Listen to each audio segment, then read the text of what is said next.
Andrea's life had been a storm of loss and fear, but the love of her grandmother, Mary, became the light that guided her to safety and hope. A courtroom brimming with tension, a father in handcuffs, a grandmother fighting for justice, and a young girl whose trembling voice could expose a chilling truth. As accusations fly and evidence unfolds, the judge's decision will change their lives forever. Can love and resilience triumph over betrayal, or will the shadows of the past consume them all? Before we dive deeper into this gripping story, if you haven't subscribed to our channel, Epic Story Moments, yet, now is the perfect time. Hit the bell icon so you never miss an update, and be the first to hear our incredible new stories. Don't forget to like, share, and comment to support more heartwarming tales like this. Let us know in the comments where you're watching from. We love hearing from you. Andrea was a bright and joyful 5-year-old who adored spending time with her mother, Sarah. Their days were simple but filled with love. Sarah made every effort to ensure her daughter felt cherished, from preparing her favorite meals to helping with homework and sharing bedtime stories. Their bond was unbreakable, or so it seemed. One morning, their routine started like any other, but it ended in tragedy. Andrea went to school, blissfully unaware it would be the last time she'd see her mother. That afternoon, the school principal entered Andrea's classroom with a grave expression. She called Andrea to her office, where her father, George, was waiting. He stood by the window, his hands buried deep in his pockets, gazing at nothing in particular. When Andrea entered, he turned slowly, his face ashen. "Andrea," he began, his voice strained. "Your mother, she had an accident. She's gone." Andrea's eyes widened, her small frame trembling. "What do you mean?" she whispered, her voice breaking. George looked away, his expression unreadable. "She's dead, Andrea. There's nothing more to say." The word struck Andrea like a thunderclap. Tears streamed down her face as she reached out for comfort. But George remained distant, his arms stiff at his sides. That night, the house felt colder and emptier than ever. Andrea sat clutching a pillow, tears soaking into the fabric. George stood in the doorway, his silhouette dark against the dim light. "You'll have to be strong," he said flatly. "Things have changed, but we need to move on." Without another word, he disappeared into his bedroom, leaving Andrea to grapple with her grief alone. The days that followed revealed a harsher reality. George, once a warm and loving presence, grew cold and detached. He avoided mentioning Sarah, as if erasing her memory could ease the pain. Andrea, on the other hand, clung to every memory, her mother's absence an aching void in her heart. One morning, as Andrea tried to recreate a cherished memory, she turned to George. "Mom used to make pancakes on Saturdays. Can we do that?" she asked, her voice filled with fragile hope. George didn't even glance up from his newspaper. "That won't bring your mother back. Stop dwelling on it," he replied curtly. Life with George became a regimented existence. He was strict, quick to reprimand her for minor infractions. "Andrea, I told you to put your toys away. I won't clean up after you," he'd say sharply. The warmth and safety Andrea once felt in her home were replaced by an oppressive silence. Nights were the hardest. Andrea lay awake, staring at the ceiling, longing for the soothing bedtime stories her mother used to tell. George's curt goodnight felt like a wall that kept her isolated in her sorrow. Despite his coldness, Andrea searched for glimpses of the father she used to know. She wondered if his harsh demeanor was his way of coping with grief. But day after day, his indifference persisted, and Andrea felt increasingly alone. Mary, Sarah's mother, visited Andrea soon after the funeral. The sight of her granddaughter broke her heart. Andrea seemed smaller, her once bright eyes now dull and filled with sorrow.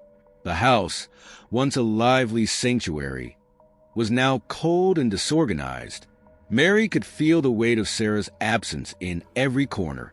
"How are you, sweetheart?" Mary asked gently, sitting beside Andrea on the couch.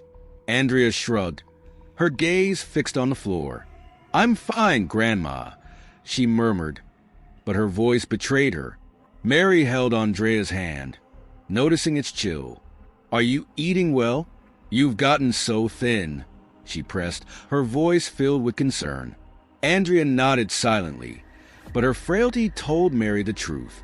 Determined to support her granddaughter, Mary began visiting more often. She tried to coax smiles from Andrea, to bring some light back into her life. But each visit revealed more troubling signs.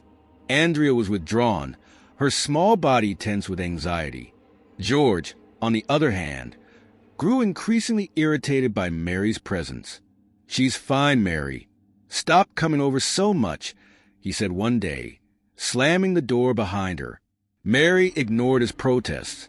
She knew Andrea needed her. During one visit, she found Andrea in the kitchen, nibbling on a sandwich made of dry bread. "Why are you eating this? Didn't your dad make dinner?" Mary asked, shocked. Andrea's eyes welled with tears as she whispered, "He said he didn't have time." Mary felt a surge of anger. How could George neglect his daughter so blatantly? That night, as she sat alone in her modest home, Mary wrestled with a difficult decision. Filing for custody would mean confronting George, a man known for his temper and stubbornness. Mary's financial situation was far from ideal. As a retiree, her resources were limited. But the image of Andrea, frail and lonely, haunted her. "She's just a child. I can't leave her like this," Mary whispered to herself, steeling her resolve. The night was colder than usual, and Andrea felt the weight of her blankets pressing down on her like the tension that had filled the house in recent days. Her father, George, had been acting so strangely.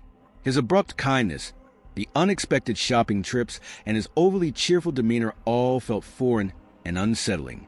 Deep down, she couldn't shake the feeling that something was wrong, though she couldn't quite put it into words.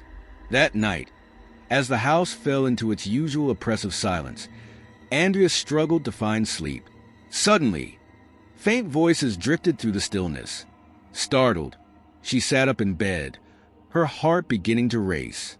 It was unusual for her father to have visitors, especially at such a late hour. Curious and wary, Andrea slipped out of bed, careful not to make any noise as she crept toward the top of the stairs.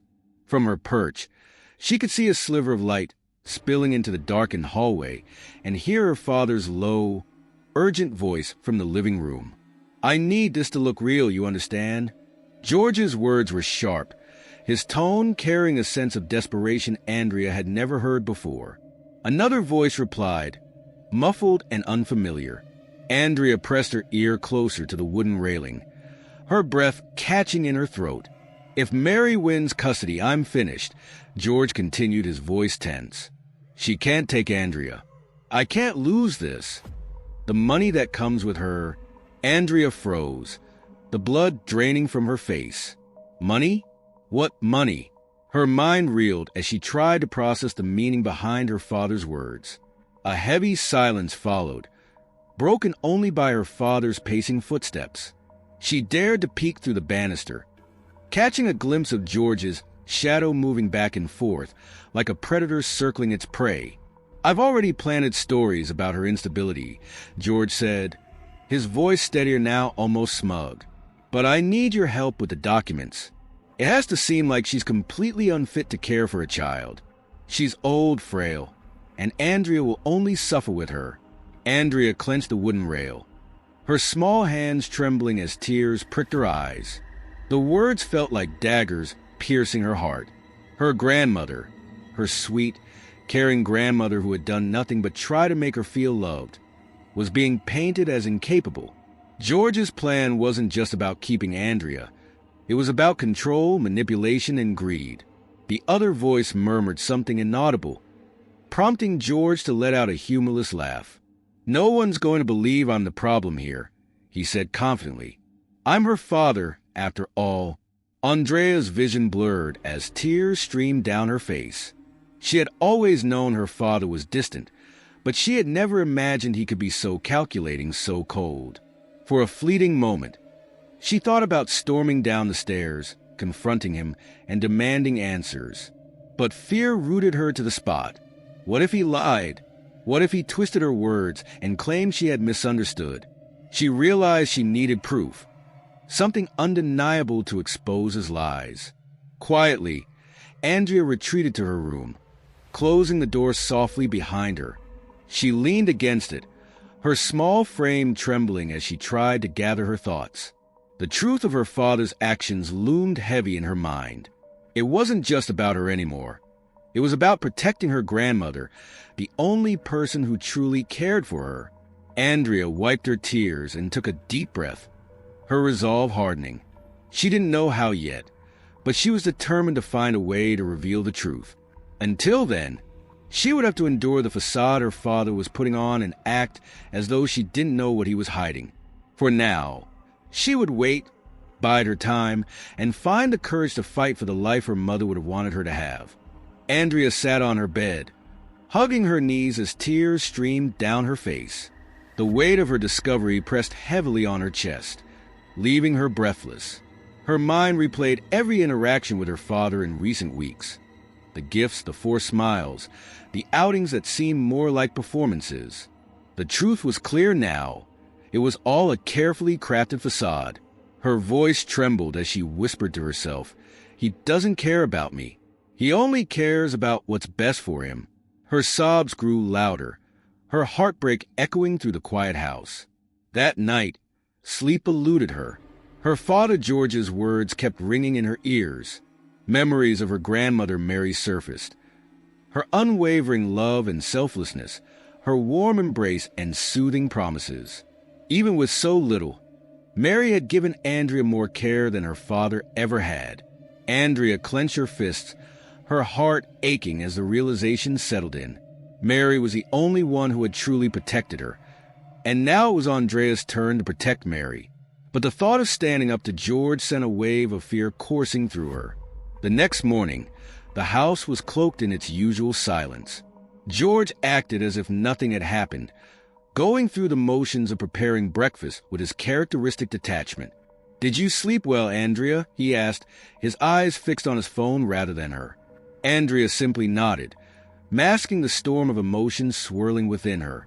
She watched him carefully, noting how easily he maintained his charade, oblivious to the fact that his daughter had uncovered his darkest secrets. As Andrea got ready for school, she paused at the door, glancing back at George. He sat on the couch, engrossed in his phone, his expression unreadable. A surge of anger and sadness washed over her. It wasn't fair.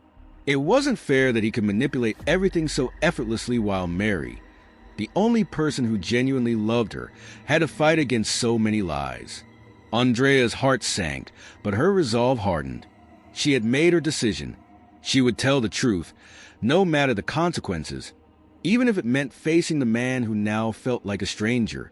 The day of the hearing arrived beneath a sky heavy with gray clouds. The dreary weather mirrored the weight Andrea felt in her chest. She hadn't slept at all the previous night, consumed by the thought of the daunting task ahead. As she and Mary approached the courthouse, the older woman held her granddaughter's hand tightly, her simple but dignified outfit reflecting her quiet strength. George, on the other hand, stood at the courthouse steps in a perfectly tailored suit, his lawyer by his side.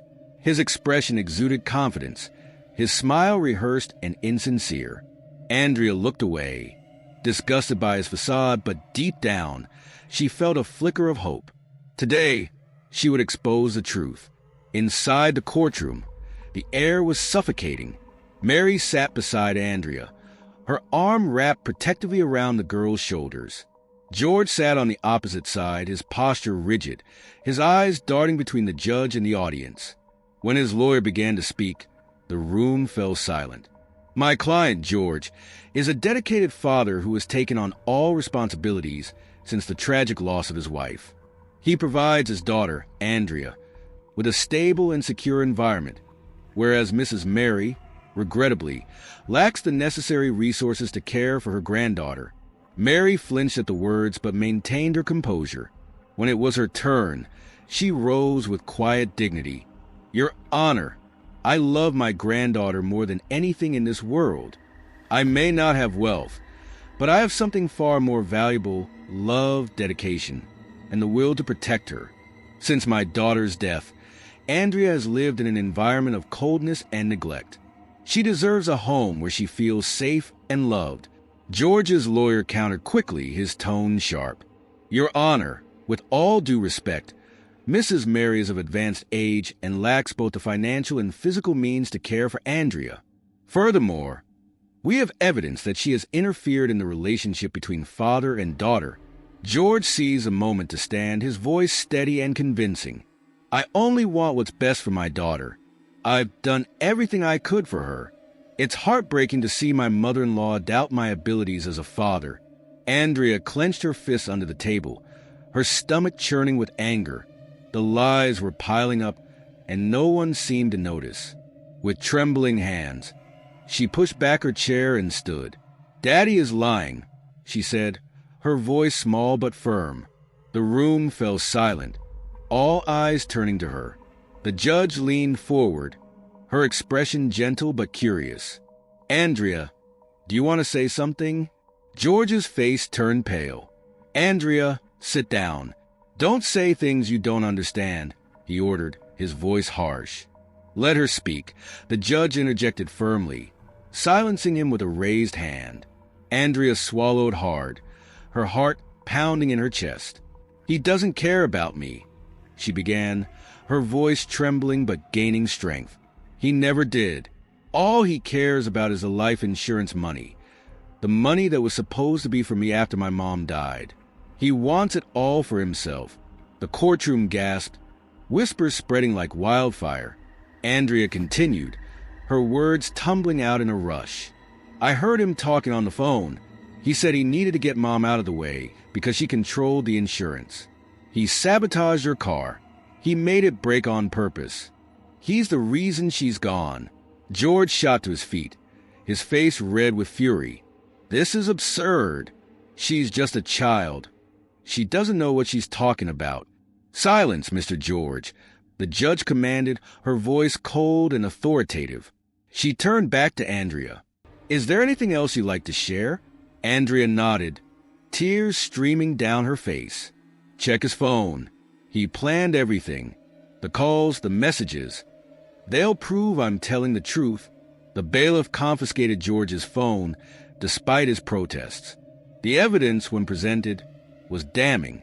Conversations and call logs revealed George's schemes, his manipulations, and his true intentions. The courtroom was stunned. The judge's voice was resolute as she addressed George. "Your actions demonstrate a blatant disregard for your daughter's well-being. This court finds your behavior reprehensible and unfit for a parent. Custody of Andrea is granted to Mrs. Mary." Tears of relief and joy flowed as Mary hugged Andrea tightly. They left the courthouse hand in hand, the gray clouds giving way to a glimmer of sunlight. For Andrea, it was a new beginning, a life where love and safety would finally prevail. Andrea sat on her bed, her thoughts swirling in an overwhelming storm of emotions. The house was quiet, but her mind was anything but. Every word her father had spoken replayed in her head like a broken record. Each recollection of his cold demeanor and calculated moves now carried a sinister undertone she couldn't ignore. She hugged her knees tighter, tears slipping silently down her cheeks. The betrayal cut deeper than anything she had ever imagined. Her father, the one person who was supposed to protect her, was the source of all this pain.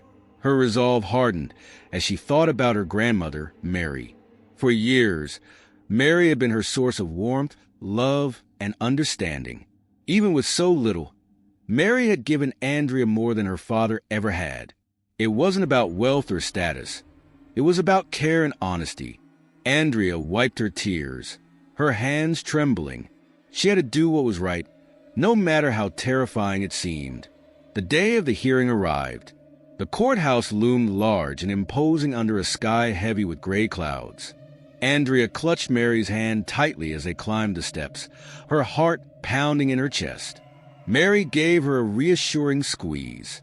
"You're brave, Andrea," she said softly. "Remember that." Andrea nodded. though her stomach churned with nerves. She didn't feel brave, but she knew this was her moment to speak the truth. Inside, the courtroom was a cold, formal space that seemed to amplify her fears. George sat across the room, his face a mask of confidence. He wore a tailored suit, and his polished demeanor radiated control. But Andrea could see through it now. Every glance, every forced smile he had ever given her now felt like a lie. As the proceedings began, George's lawyer painted a picture of him as a dedicated father who had done everything possible to provide for his daughter. The narrative was crafted to perfection, designed to tug at the judge's sympathies while subtly discrediting Mary as too old and incapable. Mary listened quietly, her expression steady, though Andrea could feel the tension radiating from her. When it was Mary's turn to speak, she rose with quiet dignity. Her voice was calm, but each word carried the weight of her love and determination. "Your Honor," she began, "my granddaughter has been through more than any child should ever have to endure. She's been neglected emotionally, left to fend for herself in a house devoid of care.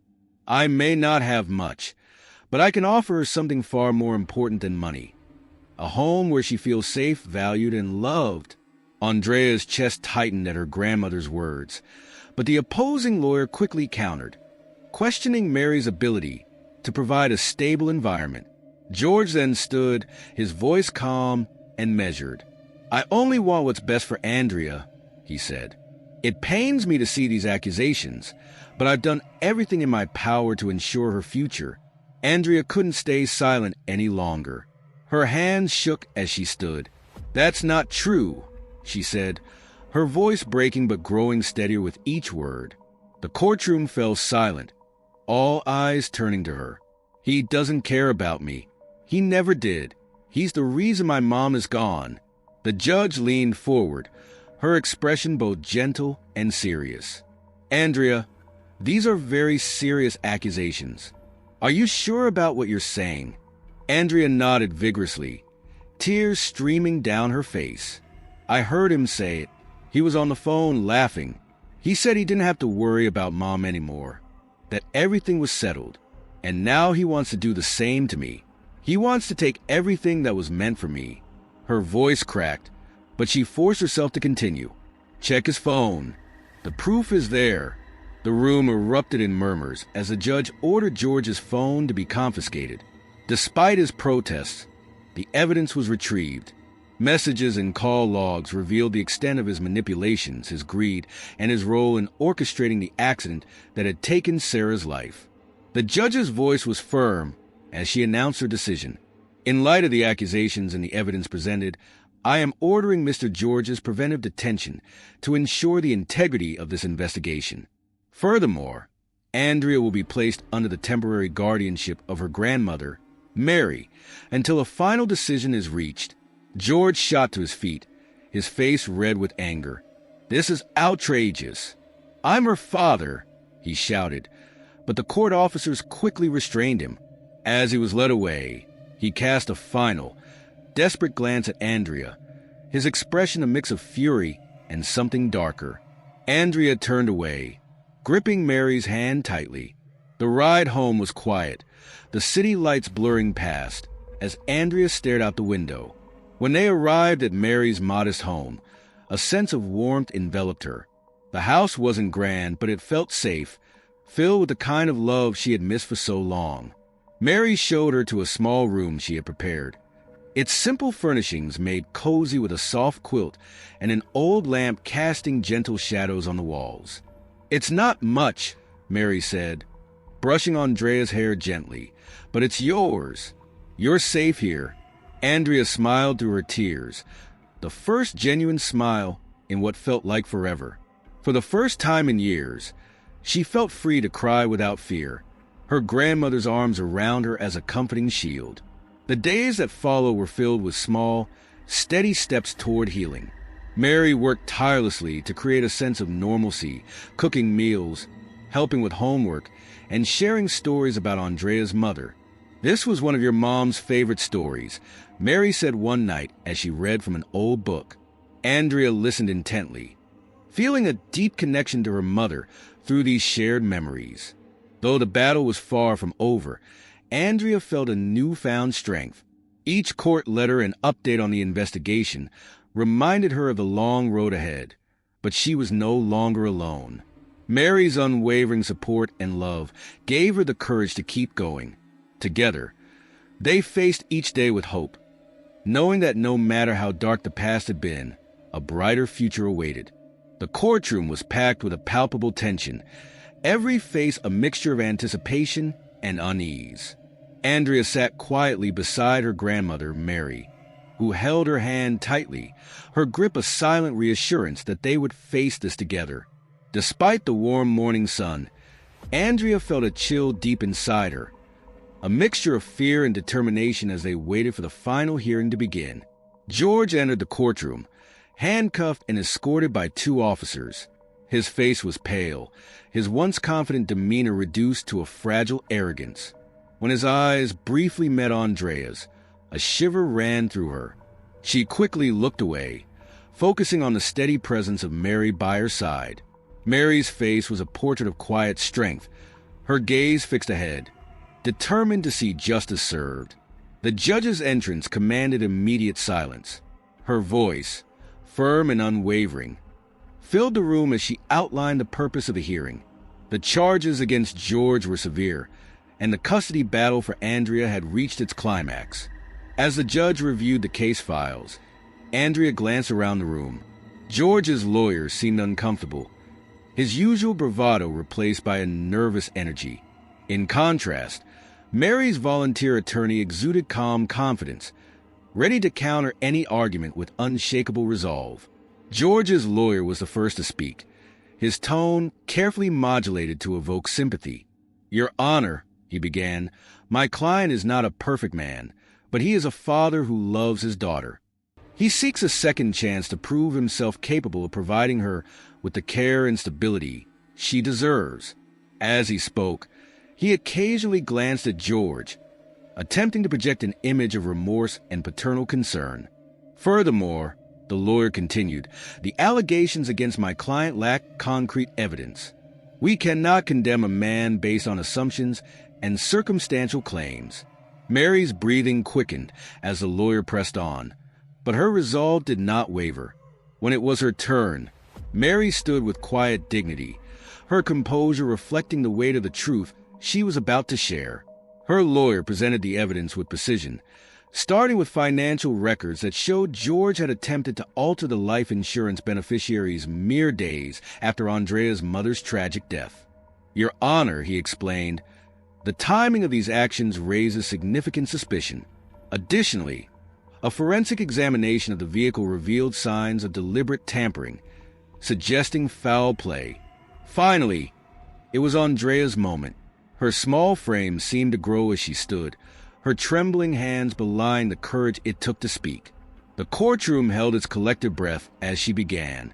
"I don't want to live with my dad," she said, her voice steady despite the tears streaming down her face.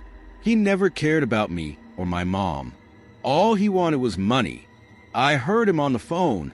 He said it was the only way to get the insurance money. He said I was just a problem to him, and he wanted to get rid of me too." Her words hit the room like a thunderclap. Even George's lawyer appeared stunned, unable to mask the shock on his face. George himself attempted to protest, but the officers flanking him held him firmly in place. The judge, her expression unreadable, took a long pause before addressing the courtroom. "These are grave accusations," she said, her tone heavy with the weight of the decision. "After reviewing the evidence and testimonies, this court finds sufficient cause to believe that Mr. George acted negligently and possibly with criminal intent in matters concerning the accident that led to the death of Andrea's mother." George erupted in anger, his shouts echoing in the room. "This is a lie. I'm her father. I deserve custody." But his outburst was quickly subdued as the officers escorted him back to his seat. "As for the matter of custody," the judge continued, her voice firm but compassionate, "I hereby grant permanent guardianship of Andrea to Mrs. Mary. She has demonstrated unwavering love and the ability to provide the safe, nurturing environment that Andrea needs. The judge's decision felt like a wave crashing over Andrea, washing away the fear and uncertainty that had weighed on her for so long. As George was led out of the courtroom, his final glance was met with a quiet strength from Andrea. For the first time, she didn't look away. She felt an unshakable sense of power, knowing that justice had been served. Mary pulled her granddaughter into a tight embrace, both of them crying tears of relief and triumph. "It's over, my love," Mary whispered softly. "You're safe now." The days that followed were filled with a newfound peace.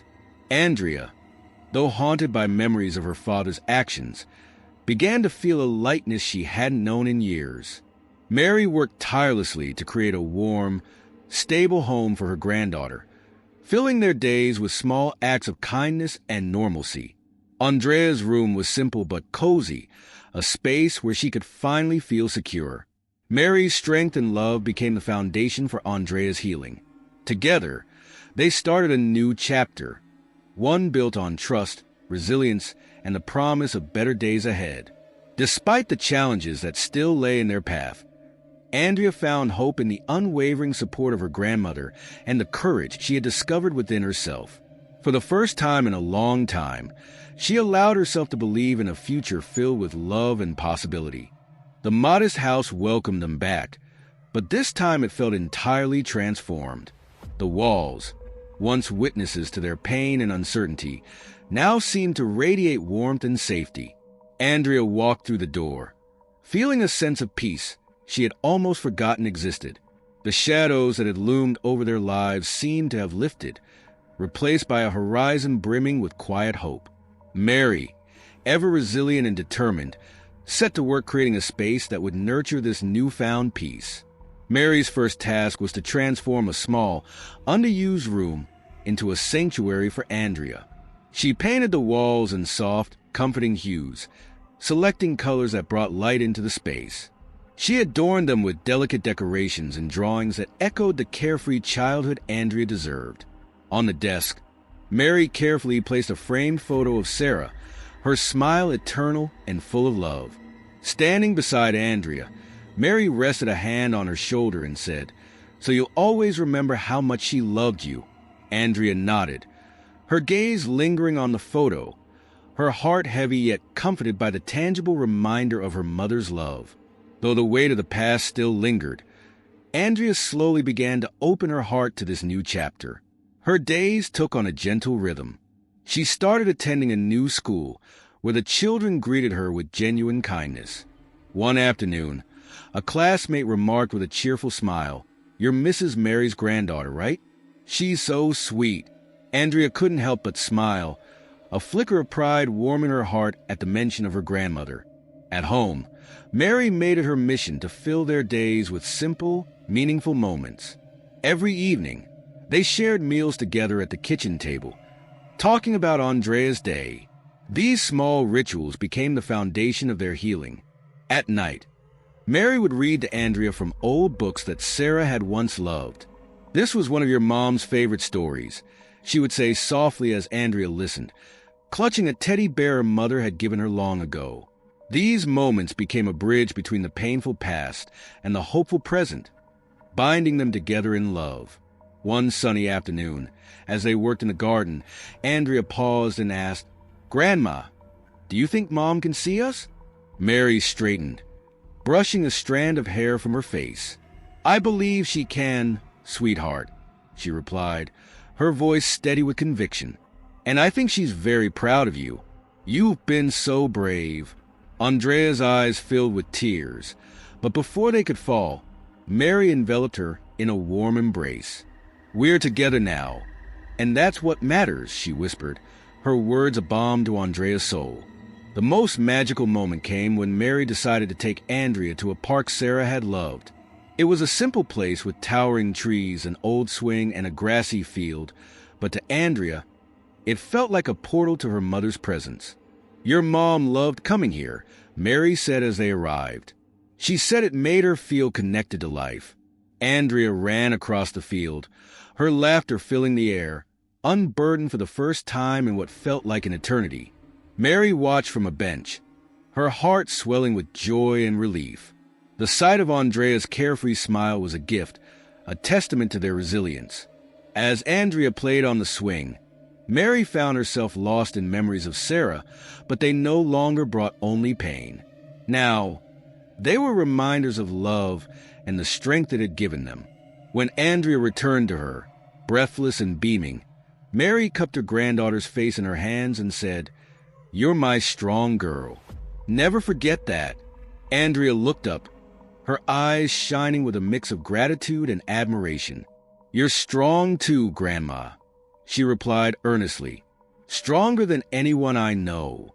The two sat on the grass, leaning against each other, watching the clouds drift lazily across the sky. The wind whispered through the trees, carrying with it a sense of renewal. Their journey had been fraught with heartache and loss, but they both understood that the road ahead, though still uncertain, held the promise of healing. Together, they had faced the darkness, and together, they would embrace the light. Andrea had lost so much, but she also gained something invaluable: the unwavering love of her grandmother and the strength to rebuild her life. For Mary, the years of struggle had not diminished her spirit, but had instead deepened her capacity for love. Despite the challenges they had yet to face, they knew that as long as they had each other, they could overcome anything. In the quiet of that afternoon, surrounded by the simple beauty of the park, they found a peace that had eluded them for so long. It was a peace born of love, resilience, and the unshakable bond between a grandmother and her granddaughter.